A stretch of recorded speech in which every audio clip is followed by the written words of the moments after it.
When you see me, you better run. Playing duck, duck, goose with my gun. When you see me, you better run.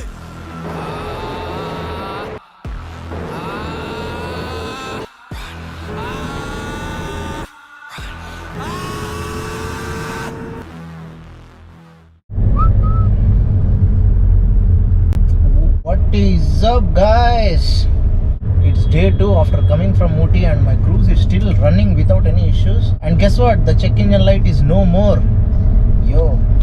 So before starting the video, I wanted to tell you guys two things. One is, I am very close to 10k subs. I have a small checklist which is hitting 10k subs before ending 2021, so that I can enter 2022 like a boss.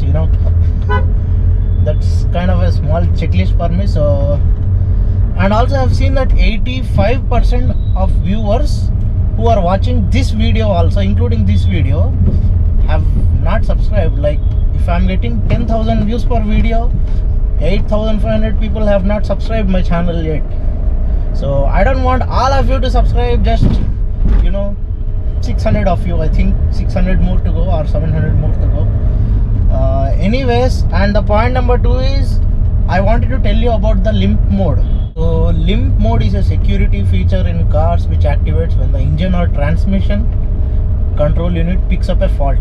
So basically what limp mode does is, whenever it detects a problem or whenever it feels some unusual behavior in your car, it just turns your check engine light on, and it prevents your car to reach higher RPM, so that it can prevent any kind of further damage to the engine.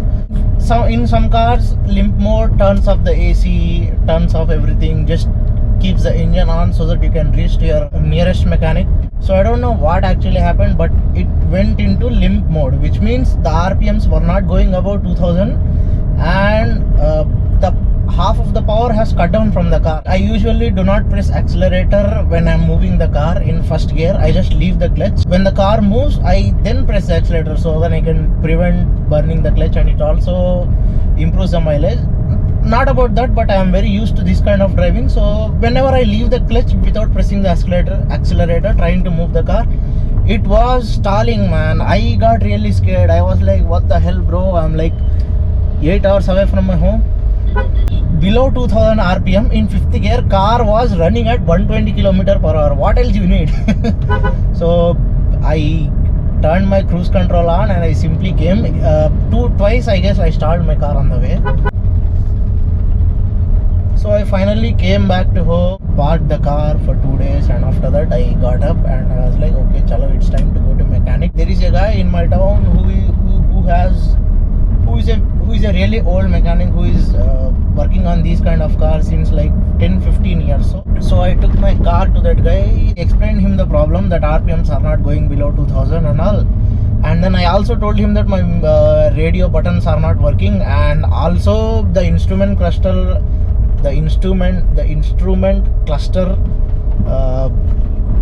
what do you call that, speed meter was not working for 1 or 2 days.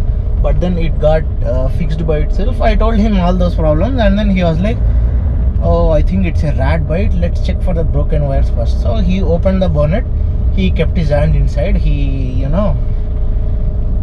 checked for the broken wires, and then he found some rat shit over there and nothing else. And he asked me that whether I am getting rat smell in the car or no, and then I said yes, obviously I was getting dead rat smell, or I don't know if it's a lizard or a rat.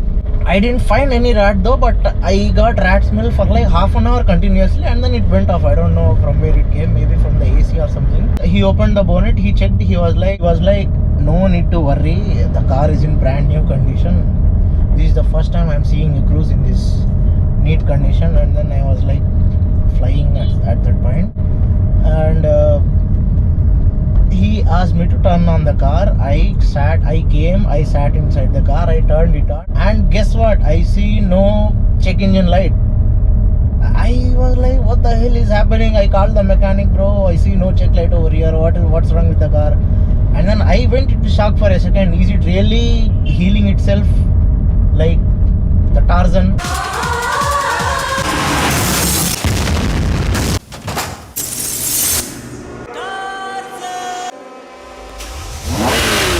he was like, I knew it happens, no need to worry. Sometimes if you don't close the petrol lid and drive for so long, you will get check engine light. This is and all common in these cars, you don't worry. It just went into the limp mode, nothing much happened. And also he connected that OBD scanner and checked, nothing, no code came out, I don't know why. And he checked for all kinds of codes, no code came up. So what he did is he cleared everything and he was like, go and drive the car and see. You have to drive the car for at least 50 to 100 kilometers. If you get it again, just bring the car to me. I'll take 2-3 days and fix the problem. I drove for about 30-40 kilometers already and I'm going back to home now.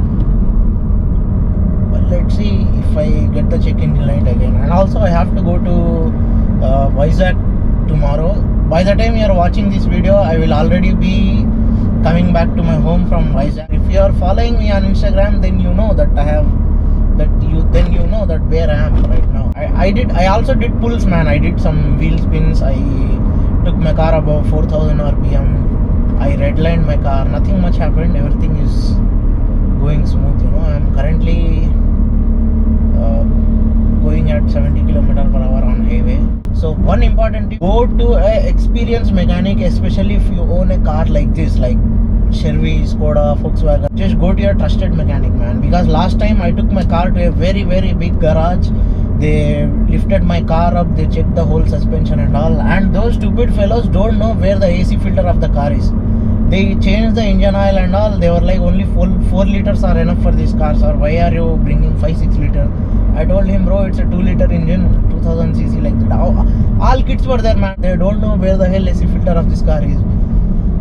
And then 2-3 people came together and then they were searching. They were checking under the dashboard, near the accelerator, near the pedals, and then they were trying to open dashboard, man. Thank God I was there.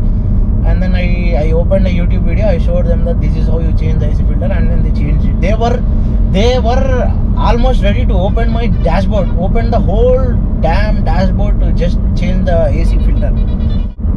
You better find a proper experienced mechanic who are like 40-45 year plus old mechanics, not the young guys like 20-25 year old. And that's it, man. I guess thank you for watching. And don't forget to download my game Cruise on Steroids. And about this game, guys, Cruise on Steroids, it's a game for, you know, the target audience of this game from the ages between 7 to 13. So you guys might not like it. If you want to take my cruise and drift, then you can download and check it out. But it's not meant for age groups like you and me. Even I don't play I own an iPhone. I have played my game in laptop when I was developing it. After that I didn't play, man. So I have reached 1000+ downloads, and thank you and thanks to all of you. And I also got some 5-6